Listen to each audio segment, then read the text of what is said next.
This is Chris Emanuel and Katie Hunter of MMA UK.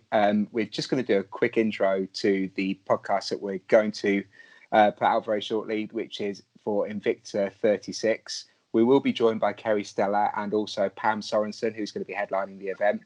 Beforehand, though, we do want to give a shout out to a couple of our team members. First of all, to Miles Painter, who is the author, the person who's put together this podcast. He's somebody who works tirelessly for MMA UK and has written over 600 separate profiles of fighters and focuses really heavily on female MMA as well. So as a major supporter of female MMA, I think it's only fair that he gets a shout out for this. Also to our colleague Becky Davis as well, who's one of the, along with you, Katie, one of the main people who writes about female MMA in the UK. So without further ado, let's get straight into the podcast. Thanks, Miles, for the idea. Hi, everyone. This is Kerry Stella from MMA UK, and we are here with Pam Sorenson, Chris, and Katie, also of MMA UK. Everybody introduce yourselves and say hi. Pam, you go.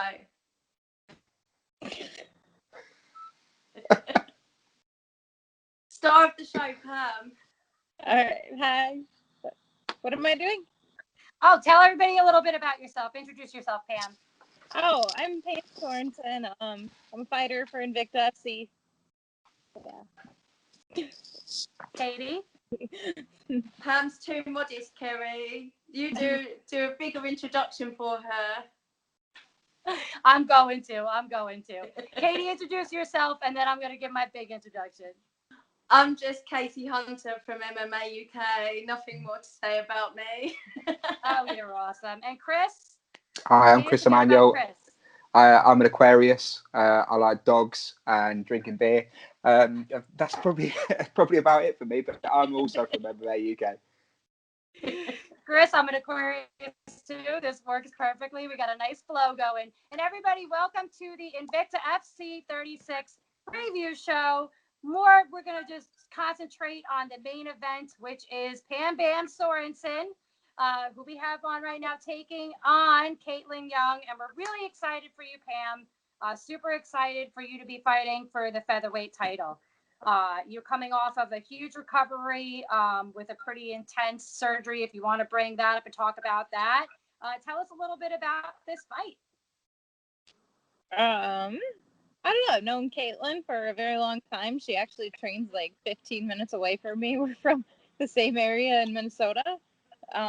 We're very familiar with each other. Our camps are very familiar with each other. So I don't know. I think it's going to be a really good fight. Stylistically, it's a really good matchup. And I don't know. I guess it's a fight that we knew was eventually coming, but we didn't know it was going to come up in this way. And this fast as well. Now, how are you feeling from your surgery? I know you're post, 7 months-ish? Yeah, about just under 7 months, yeah. I'm feeling pretty good. Recovery was definitely rough for a while. But we got through it. I was thinking, like, they originally were saying 6 to 8 weeks we're going to be out, and I was thinking, yeah, I'm going to get right back in there. We're going to be right back to where we started, and no, you're not. It was a lot longer than I was hoping for. I think I was thinking a little too optimistically, but we're back. I'm feeling really good. I'm feeling way better than I did before. So.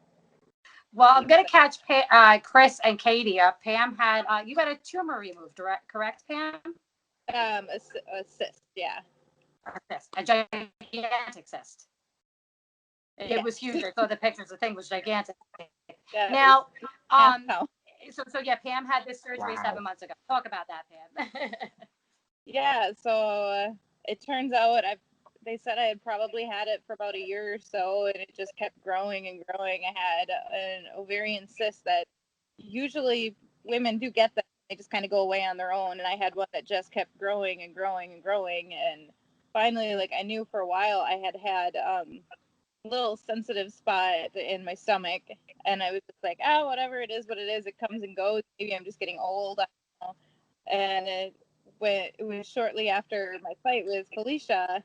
I had actually gotten really sick. I had the stomach flu. We ended up going to the emergency room, thinking maybe it was appendicitis.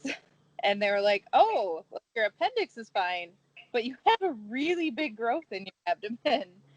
So I think about 4 days later, I went to my regular doctor for, and had some more scan tests done. The very next day they took it out. It was a pretty intense surgery. So you had that in you in your fight with Felicia. You put in that performance. Yes, they said it probably wasn't as big, but still. That's What a unbelievable. drain on your energy and just that's insane. That's crazy because in that first round you pretty much carried her weight as well. So there's a weight of expectation on you.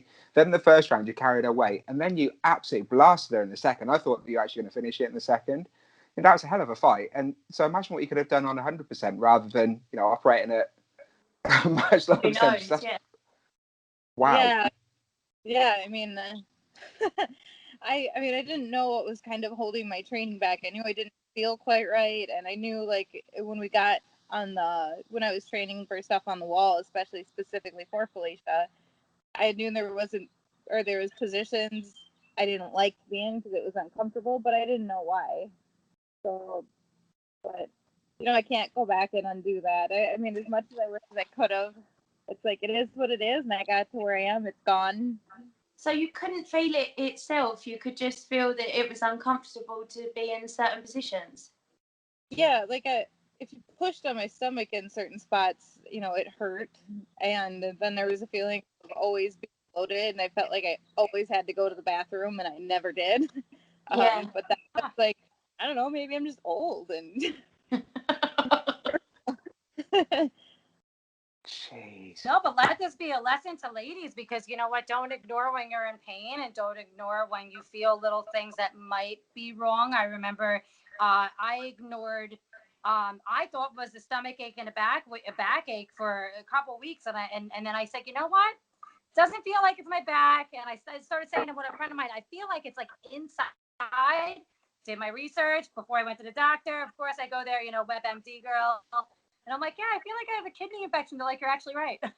And I ignored it till it became a bad infection. And, you shouldn't do that. So I think that's, great that you will talk about it and very brave that you have documented it. Mm-hmm. Yeah. And it was funny. So like the kidney infection that you brought up, because there was a couple of times, you get like those achy feelings and sometimes like you pee blood when you have kidney infections. And they thought I had 2 kidney infections leading up to that fight also. And that wasn't the case. It was from the cyst, but I was like, I don't know. I feel the same even after antibiotics, but whatever. But yeah, it was a feeling just like that. Wow. Jeez. So that was your only stoppage defeat, actually, wasn't it? Because your other defeats have been decisions, haven't they? Yes. Yeah. Yes. And it still took it to the 4th round. Mm-hmm. Honestly, it just amazes me what you fighters can do. Absolutely amazing. And just got the shot against Cyborg off the back of, like, clearly that is quite some feat, right? Like, yeah. But okay, let's be honest. Is it the shot again? Because Cyborg's got 1 fight left on her contract. They don't want to give her a title fight, do they? Because otherwise, if she wins the title, she's in a much stronger bargaining position. Or she could just take the title off to Bellator to join back up with Scott Coker again from she's friendly with still from her Strikeforce days. So, is that a good fight for someone to take as their debut in the UFC? Would you want that fight first of all, Pam? Oh, then again, that's a silly question. You're a fighter. You want would every you turn fight, it down? No, I wouldn't turn it down. I would have taken it, but yeah. You were fighting for it, Pam. You were fighting for that fight for a while. Yeah. Yeah, I really wanted that fight before I got offered the fight with Felicia. I still hope to fight her before she retires, but who knows what's going to happen now. Well, the awesome thing is if she leaves the UFC, let's say she goes with the Bellator, they usually do an open contract. That's how they're getting people to go over to Rise and if she went back to Invicta, they do open contracts too. I know that she was very vocal about wanting to do PFL because, going up 1 weight class, which is, I was going to ask you if you would ever do that, Pam, because at the end of the day, that's just 1 weight class. You are fighting for $1 million. If you look at their pay for each fight, and they fight a lot more than UFC fighters because they're fighting regular season, playoff season, and the championships. Your pay could be more than what you would make in another organization. So would that be something you would ever be interested in, Pam? I'm not sure. I mean, I had already come up to featherweight, bantamweight, so that would be. I mean, Sarah Kaufman did it. Went up from bantamweight up to lightweight. Yeah. It would depend because I think they're building that division around Kayla Harrison. She's Definitely. a 155er. She's built. I mean, I've met her in person. I've trained with her.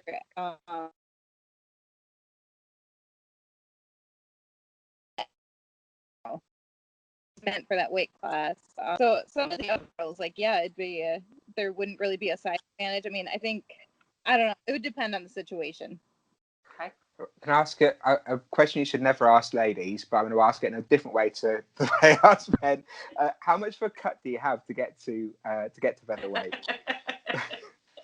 Dangerous territory, Chris. Yeah. I know I don't want to get the living daylights beaten out of me. I've seen the way you strike, so I'm not going to. I'll come on to you straight after. No, younger than me. That's all that matters. So it's that bad a question that Pam's just gone. Yeah. she's No, already. I think up there you go. Pam was buffering for a second. Did you hear the question that Chris asked, Pam? I think so. You were asking how much do I have to cut? Yeah, do you have to cut much to get down to 145? I don't cut a whole lot of water weight to get down to 45. I still diet down, but I mean it's much easier than 135. Yeah, so I would say even if a little heavier than I'm used to, maybe I'd cut 7 pounds. That's not much at all, then, really, is it? No, So that's going to put you in there being not depleted, which is awesome because you don't want to go in there like feeling like shit. You know, I'm looking. It's so funny, Pam. I'm looking at your record, right? You fought some of the best and some of the top. I mean, this is beating some of the best, right? And beating them. So this fight with Caitlin, I would arguably say you guys put on a hell of a show, and you're both going to get signed by the UFC. I have a feeling they're just going to pluck you both. Yeah, I mean, I hope so. I think that's what we're kind of both hoping for, is that we go out there and put on a really good fight, and maybe we both get signed. But I mean, I'm planning on winning, so hopefully, historically they're signing all of the featherweight champions. So, well, to be honest, I look at it. If you look at that featherweight division, they need to fill that featherweight division. When you've got two athletes who have got the resume that you've got, because Caitlin's got a hell of a resume as well. Okay, if you're going all the way back to 2007, but she's got a win against Misha Tate, a draw and a loss against Leslie Smith. She lost to Liz Carmouche and Gina Carano. It's literally a who's who resume of people that she's fought. Now, okay, she's been on the wrong side of decisions or the wrong side of the decision at the end of the fight, but she's still been in there with killers. So it just shows the standard of the fight that Invicta are putting on for the featherweight title. You two are literally two of the very best in the world at your weight class. Yeah, and Caitlin's what happens if Chris Cyborg goes to Bellator after this fight? Is that where you see yourself moving? If there's no Chris Cyborg, is there a featherweight division at the UFC? Yeah, that's a good question. Because both Chris Cyborg and Megan Anderson, they're both pretty marketable fighters. Yeah, I think that's going to kind of be up in the air, especially if Cyborg loses to Felicia Spencer. I mean, I love Felicia, don't get me wrong. I don't think they can build a division around her. And if she takes out the top 2 fighters, I think that could be the end. And it's nothing against Felicia. It's just how it is. I mean, people love Megan. They love Cyborg. Either that or they love to hate them. They can actually build the division around those two. Yeah, that's but well, the 145 division is starting to build in Bellator. We've got a European fighter who is super talented. They seem to be putting a lot of noise behind at the moment, but for very good reason. Leah McCourt. Now she's another person who's incredibly marketable as well. Now, you imagine Leah Cyborg, you, maybe Caitlin as well. All of a sudden, Bellator could have a hell of a women's 145 division, and very much like I think their women's 125 division is probably the best in the world at the moment. Their 140, excluding take out the outlier of Valentina Shevchenko, who's streets ahead of everybody, but the rest of the division, I would say that Bellator is better, and I'd say that if that was the case and you girls went to Bellator as well, they'd probably have the strongest 145 division globally as well. Possibly. I think Caitlin and I are both very loyal to Invicta. Invicta's done a lot for us. I don't know, they've been loyal to us, treated us well, and it would take a lot to get me to leave, at least. And I think the same holds true for Caitlin. So could you talk to us about that? Tell us a bit about Invicta. Certainly in the UK, we don't get a huge amount of exposure to Invicta. We see a lot of Shannon Knapp and Julie Kedzie on Twitter, and they come across as two of the best people in MMA. They just come across as fantastic people. But other than UFC Fight Pass, we don't really see a huge amount of Invicta unless we specifically look for it. What are your feelings on the organisation as a whole? On Invicta? Bellator, sorry. Invicta, sorry. Invicta? Oh, man. They might not pay as well as Bellator does, from what I understand, but being able to fight outside the organization, that's huge. And them allowing their fighters to build their fighters up and allow them to move on to the UFC when they're right, that's huge. They're incredibly selfless. They take care of their fighters.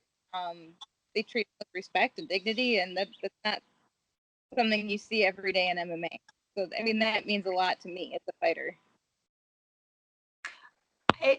You're right. And everybody that I've spoken to that fights for Invicta has the same amazing things to say. And a lot of it's that they take care of you guys. And not just if you look at it in like the way that they treat you, again, letting you fight outside of your contract where, they might not have a fight card coming up and you could then fight for a Bellator where you might get a bigger payday. In Bellator, they really haven't been signing, at least over here, too many new females. What they're giving them is like a 1 fight or a 2-3 fight contract. I have two of my friends, Lindsay Van Zant, she's fighting on the same card on Invicta FC 36. She fought Reina, I can't pronounce her last name, Kavodu, from Risen FF.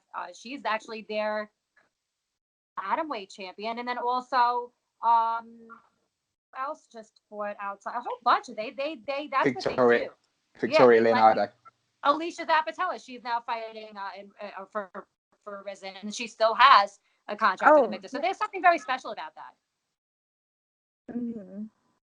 Yeah, definitely. It's something that not every organization, they say they want to build up their fighters, but a lot of them don't actually want to. I know the organization I fought for before Invicta were very, very upset that I signed with Invicta, even though it was a step up. It was for me. They didn't care. They were just thinking like, hey, you sell tickets for us. Like, we want to keep you. Hey, I might have to put you down for a second so I can go get a phone cord. Okay. Go right ahead. I'm going to switch my light on at the same time. Aha, there you go. And Chris, I've got to pull you up for not mentioning Big Bad Olga Rubin in your list of Oh, I'm so sorry. Yeah, obviously. Didn't even cross my mind. Well, hey, you're still allowed. And what we'll do is you could put the time that we just did this, and Frankie could cut this one part out. I've had him do that for me. How cool I'd is rather that? she just beat him up. And between us, since we're going to have him do that, cut this part out, I should go get my bowl and smoke one when you guys are drinking. I don't drink, so What's up, Pam? She's back. Okay. And we got back. There she is. Molly says hi too. Hello, Molly. Molly's Pam's dog. Oh, what type of dog is she? She's she's gorgeous. A little face. She's really jealous. She's adorable. Pam, are there any fights you're excited to watch on the card? Obviously, besides your fight being in it, are there any fights that you're excited just to watch? I'm always excited to watch all of them. I think one of the first fights, I believe one of Felicia's training partners, Megan Colley. Mm-hmm. excited to see her fight. You know, I talk to her on social media every once in a while. She seems really nice, and I don't know too much about her fighting style, but I like her as a person, so that makes me excited to watch her. That's awesome. And what about you guys? Are you guys excited about any fights on that card? I know, Chris, you had mentioned something in the comments. Well, I've got it's a slight vested interest. So Victoria Leonardo, so Victoria Fury's fight back on Invicta, fighting against Stephanie Geltmacher to get to featherweight. Victoria, she went across to fight in Bellator for one fight, and she fought against one of the girls that I manage, Marlon Hermansen. Now, obviously, I despise what happened because Marlon's my girl and Victoria beat her, but you know. Victoria's a super talented fighter. She came out. She looked like she literally looked like she just stepped out of a bar in Roadhouse. She stood there in these little jean shorts at the weigh-ins, not giving a monkeys whatsoever. She was just calm, collected, and she came out and she lived up to her nickname Fury. She went across the cage and she went straight into Marlon from the get-go. And she got a I think she won by armbar with 11 seconds left in the first round. So. Very talented fighter. I will say what Chris isn't like, or doesn't want to say because he's a manager and he doesn't want to come across as too biased. But I'm also friends with Maylin from doing a couple of interviews with her and stuff over the last year or so, and she was very, very ill going into that fight. She didn't feel well on fight week. She didn't want to pull out because it was her debut for Bellator, and she actually had a lot of tests done afterwards, and she'd on antibiotics for a long time. So, she was beaten fair and square, and she'll say that, and she's never come out and said that on social media and stuff because she doesn't want to make excuses. But as someone who knows her, I would put that in as well. And that's taking nothing away from Leonardo at all, but I'm desperate to see Maylin get back in there. Me too. So very much so. But yeah, I didn't want to say about it because I didn't really want to put her in that position. Because like I said, I don't want to make it sound like excuses. She hasn't said it. You haven't said it. So, but anyway, so Victoria's fighting against Stephanie. The what do they call her? The hold fast Geltmacher. So she's 4-0, and Victoria 5-1. It looks like it's just going to be an absolute war. It's going to be a very different fight, I think, from the main event. The main event I expect it to be a stand-up fight, really, with you and Caitlin. It's just going to be one just pure violence, which everyone likes to watch. But, everybody that. Yeah, it's going to be awesome. But I imagine Victoria against Stephanie's going to be a bit more wrestling centric, but it's still going to be an interesting battle. So we're watching it with interest because obviously Marlon would love to play that fight back at some point. Even though we keep saying to her, "Don't look back, always look forward." But you know what fighters are like. You lose a fight, you always want to get that one back. So yeah, we've already got that one earmarked to be watching that. We'll probably be FaceTiming whilst watching it. Which, for me, I think would be, the next step. You win this fight, Pam, you end up, I would say when you win this fight, you end up in the UFC and getting that rematch with Felicia would obviously be the next step, which would be awesome. And I think that's, did we lose Pam? Uh-oh. Oh, there you are. You're back again. Sorry. I pushed a button. And again. You did it again. Oh, no. There you are. Okay, sorry. So, yeah, what do you think about that? You win the fight, you go over to UFC. Look, God forbid she loses the Cyborg and they crush the division, then that means Felicia comes back to Invicta and you guys have your rematch there, which I would be so excited to see. Yeah. I don't know. For whatever. I'm really hoping to get a rematch with Felicia, whether it happens in Invicta or the UFC. Doesn't matter to me. I would love to fight for the UFC, but they don't seem all that interested in the featherweight division, or they would have built it. Well, I said the same thing that all my friends want to go over to, there for the atom weights, and I said, not for nothing. If they're not building the featherweight, I can hardly see them building the atom weights, considering they destroyed the 125ers for guys. A fight I'm actually excited on. Who it's funny because I mean, I literally should leaving Invicta and going over to UFC and not having a great not having a great showing over there. Actually, she didn't. She wasn't Invicta first. She actually signed with them. Kaylin Karan's coming off of a loss. She could have won, but she ended up fighting a very game Brianna Van Buren. But she was in the Invicta, the Phoenix Rising series for the 125ers. Just nearly lost that, I think, in the semifinals by a rear naked choke. But she had a terrible, career in the UFC, and then she comes in there and she's already, she got 2 wins except for that loss. I think, I like that. I like that they can do that and say, okay, well, went to the UFC, didn't work out. Let's go to the, the top women's, the only women's organization, which I love. Yeah, and I mean, Angela Hill was Invicta, UFC, back to Invicta, back to the UFC, and she's doing pretty well there now. She is, and so is who just beat Alicia? What's Vivian? She beat Alicia at atomweight, and I think she came down from 115. And she was in the UFC and came over to Invicta, and she's doing really well. So I mean, it's a nice thing to be able to have that, and not only like be able to fight out of the organization, but that including take out the outlier. She sees talent in their fighters when they get cut. Mm-hmm. Pam, are you going to do any more submission tournaments, you think, after this? Because I know you did Fight to Win.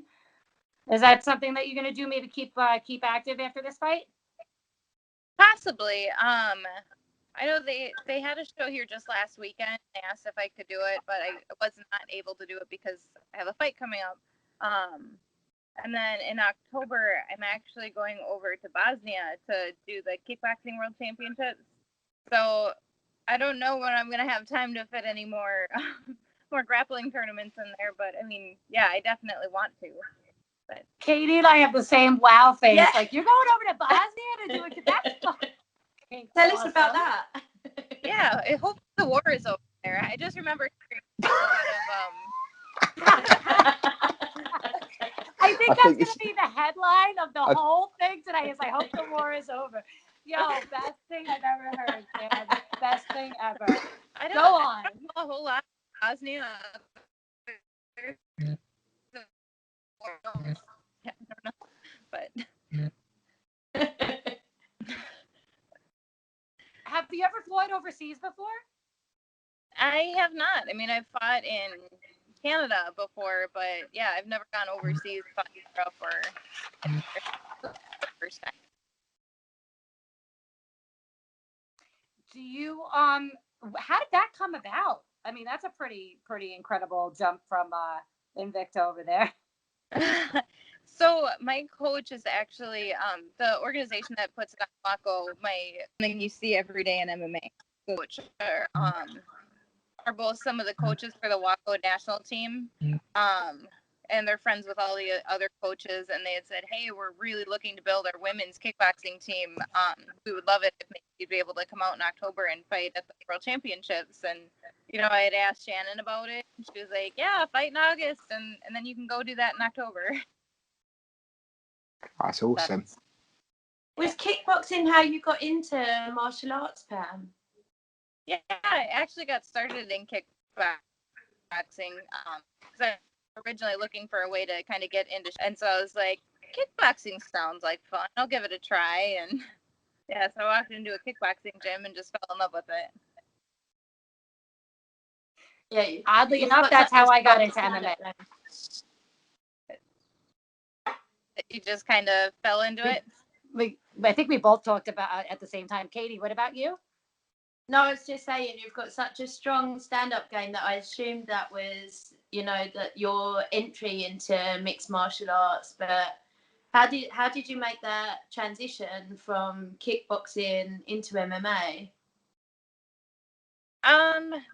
So I had started kickboxing, and then I think maybe like 4 or 5 months later, we got my gym brought in a brand new black belt in jiu-jitsu. And I was like, oh, we're good. They're spending the money to bring in a Brazilian jiu-jitsu black belt from Brazil, and maybe I'll give it a try. I'll see what this is about. I'll see if I like it. And then I started doing some tournament. All right, we're back with the Invicta FC 36 preview show with Pam Sorenson. And we're not going to keep Pam too much longer because, training, MMA, all that stuff, your dog. We want to thank you very much for taking some time out of your day and talking to us and, being patient through all the technical difficulties. No, that's all right. Can I ask you one more question before we go? Yes. So we've got you, who's only ever been stopped when you were seriously ill, up against Caitlin, who stops people all the time. How do you predict that this fight's going to finish? How are you going to win? Is it going to be? Are you going to stop her, or are you going to take it to a decision? I think that'll be a surprise, but I think I'll get a stoppage. I'm not going to say how, but we have some tricks up our. Awesome. Look forward to it, and we'll be cheering you on as well. Thank you. Katie, do you have any more questions for Pam? Katie's got technical difficulties, I think, with her. Can you hear me now? Yep.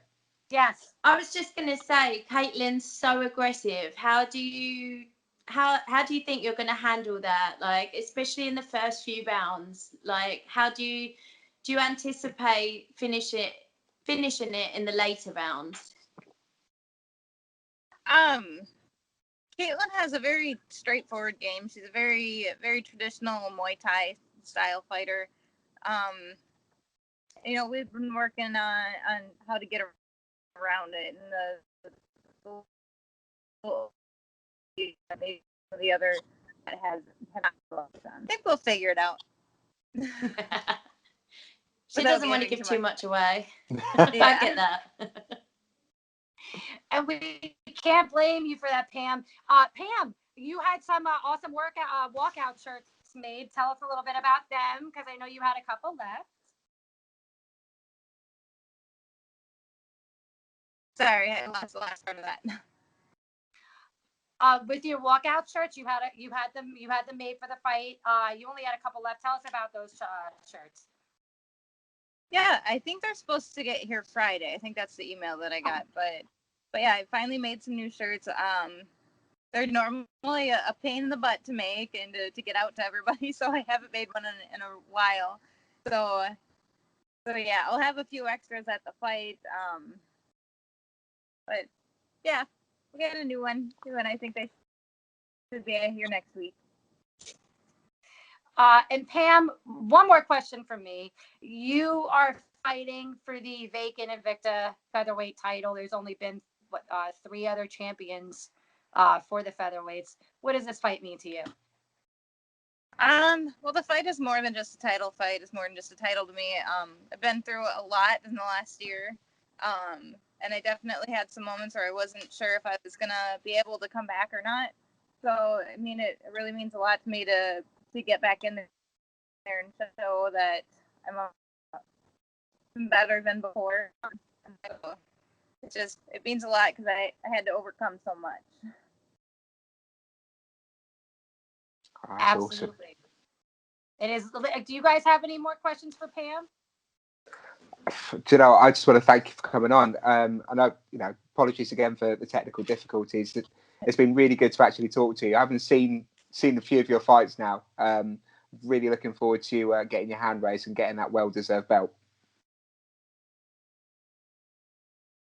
And for me, just what a story, what a comeback story. However the fight goes, it's just like such an inspirational thing to have overcome and to get back in there and compete at the highest level. And you've had so many main event slots. Like I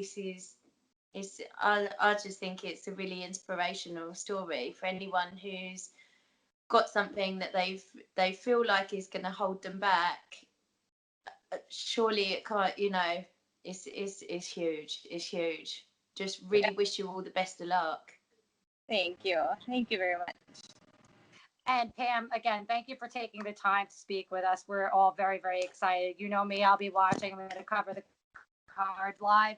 Soon I will make it to one of your fights. It's going to happen. Very excited about that in the future. And Pam, where can everybody find you and follow you on social media? I am on Twitter, Instagram, and Facebook. They're all just under Pam Sorenson. Chris, what about you? I love that nickname, by the way. It's awesome. Yeah, me too. It's brilliant. So for me, it's on Twitter's at Chris_BRAM. That's Bravo Romeo Alpha Mike _ again. On Instagram, it's at Battle Ready AM, and on Facebook at Battle Ready Athlete Management. Katie, yourself? I'm at Cuppers_MMA on Instagram and Twitter, and I'm Katie Hunter on Facebook. And as for me, I'm Kerry Stellar on Instagram, Facebook, and on Twitter. I'm Stellar79. And again, you guys can find us all on MMA UK. That's on Facebook, MMA UK Sport. MMAUK.net is our publication. On Twitter, we are MMA We Are MMA UK, as well on YouTube. And we are MMA UK _Insta on Instagram. So, and on YouTube, please subscribe as well. Go on and subscribe to our channel. Definitely. And again, Pam, thank you so much. We look forward to seeing you fight night, watching you get your hand raised, get that belt. It's well deserved. And thank you so much for taking the time, everyone. Thank you so much, Thank you, Pam.